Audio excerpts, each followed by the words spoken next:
ধর্মের স্থান আস্তে আস্তে ব্রেনকে কোথায় নিয়ে যাওয়া হচ্ছে কোনো শিশু কিন্তু ক্লাস 5-6 এর পরে বলতে পারবে না এবং সে বলতে চাবে না যে আমার ধর্ম ইসলাম, আমার নবী মুহাম্মদ রাসূলুল্লাহ সাল্লাল্লাহু আলাইহি ওয়াসাল্লাম, এই পরিচয় তাদের মধ্যে থাকবে না।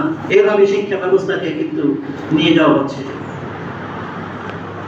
যাই হোক, এই এনসিটিভি কারিকুলাম নিয়ে ঢাকা বিশ্ববিদ্যালয়ের শিক্ষকরা কি বলছে দেখেন। এনসিটিভির কারিকুলাম নিয়ে ঢাকা বিশ্ববিদ্যালয়ের শ্রেষ্ঠ শিক্ষাবৃন্দ মন্তব্য হলো, মন্ত্রী, আমলা এবং দলীয় বড় বড় নেতাদের একজন সন্তানও এই কারিকুলামে বা বাংলা মাধ্যমে লেখাপড়া করছে না, বরং এই কারিকুলামে লেখাপড়া করতে বাধ্য হচ্ছে মধ্যবিত্ত, নিম্ন মধ্যবিত্ত, সর্বোপরি বাংলার মেহনতি মানুষের সন্তানেরা। তার মানে তারা কত পার্সেন্ট? 90% না? 90% জন সন্তানরা, আপনার আমার সন্তানরা। আর ওই বিসিএস পরীক্ষা দিয়া ওই বিসিএস এর চেয়ার, হ্যাঁ, ওই তারপরে ইউনোর চেয়ার আর দখল করতে হবে না। অর্থাৎ ওই শ্রমজীবী আর ওই সেবাদাসের আমলা ছাড়া আর কিছু হতে পারবে না। ইসলামের দেশের স্বাধীনতা সার্বভৌমত্ব রক্ষাকারী ইসলামের একটা অঙ্গ না? ইসলাম এটা কি বলে না দেশের স্বাধীনতা সার্বভৌমত্ব রক্ষার জন্য? সুতরাং রাষ্ট্রবিজ্ঞানের জ্ঞানও কি আমাদের জানার দরকার আছে না নাই? আচ্ছা, আমি এখন যে কথাগুলো বলবো আমি সেই পলিটিক্যাল দৃষ্টিভঙ্গি থেকে বলতেছি না, আমি দেশপ্রেমের কথা থেকে বলতেছি। সেটা হলো, দেখেন 2009 থেকে 2024 সাল পর্যন্ত বিগত গভর্নমেন্ট দেশকে কি একটা মারাত্মক সমস্যার মধ্যে রেখে গেছেন তা হয়তো আমরা অনেক জানি না। আপনারা এখানে তো সবাই আশা করি মনে হয় চিটাগাং কক্সবাজার গেছেন। চিটাগাং কক্সবাজার যেতে হলে মিরেশ্বরের একটা রাস্তা আছে না?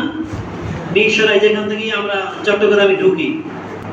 কোন তারিখের সংবাদ সেটা ডেট নিয়ে আসছি আমি, আমার বক্তব্য না। কারণ আমি মন ধরা বক্তব্য দিলে বলবো যে হুজুরা মন ধরা বক্তব্য দেয়, আর আমি তো আসলে হুজুর না, আমি একজন জেনারেল শিক্ষিত। আল্লাহ আপনাদের সামনে কিছু বলার যে তৌফিক দিয়েছে একমাত্র আল্লাহ পাকের রহমত ছাড়া সম্ভব নয়। তো সেই মিরসরাই রাস্তা থেকে কিন্তু চট্টগ্রাম ঢুকতে হয়, কক্সবাজারে যেতে হয়, পার্বত্য চট্টগ্রাম, খাগড়াছড়ি, বান্দরবান, মোট 5টা উপজেলা, অর্থাৎ বাংলাদেশের 1/5 এবং চিটাগাংকে বলা হয় বাণিজ্যের রাজধানী। এখান থেকেই তো আমাদের মাল পরিবহন ঢাকায় আসে, বিভিন্ন জায়গায় যায়। সেই ভারতের যেরকম একটা সিকিম নেক আছে, বাংলাদেশের জন্য ওই 5টা জেলাও কিন্তু ওই মিরেশ্বরের রাস্তা ছাড়া তার দ্বিতীয় কোনো রাস্তা নাই যেখানে ঢোকার। তার মানে এটাও কিন্তু একটা চিকেন, বাংলাদেশের জন্য চিকেন নেই। ঠিক এই জায়গাটাই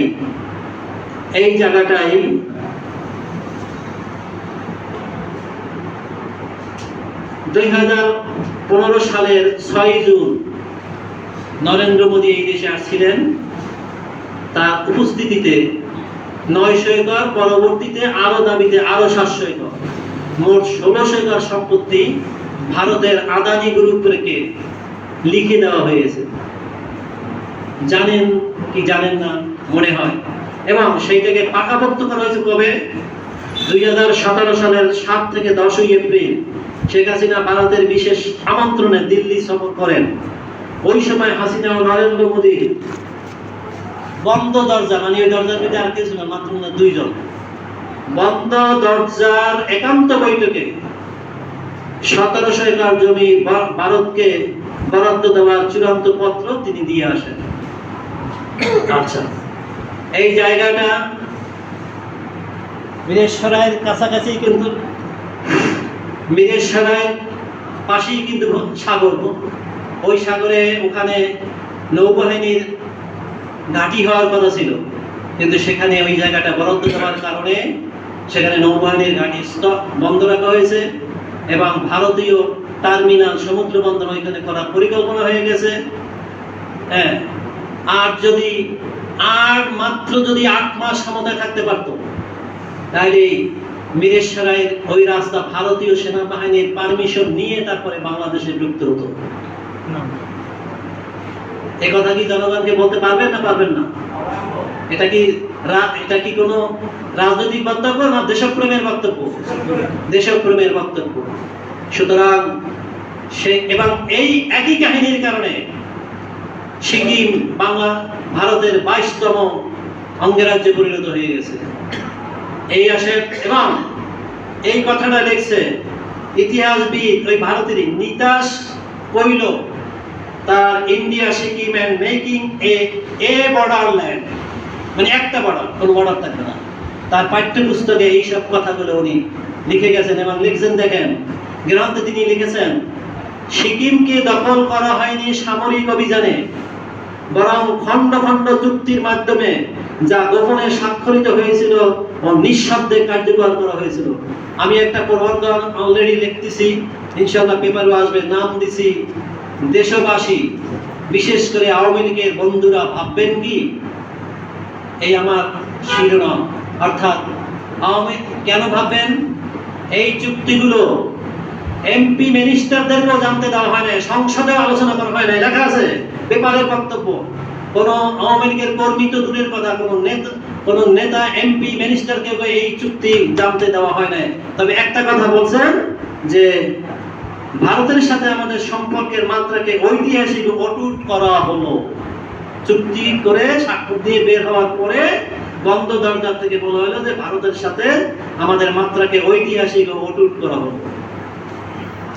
কি করছে তা জনগণও জানে না, নেতারাও জানে না, জাতীয় সংসদও জানে না। তাহলে রাজনৈতিক বক্তব্য দিতে গেলে কি গালাগালি করা লাগবে কাউকে?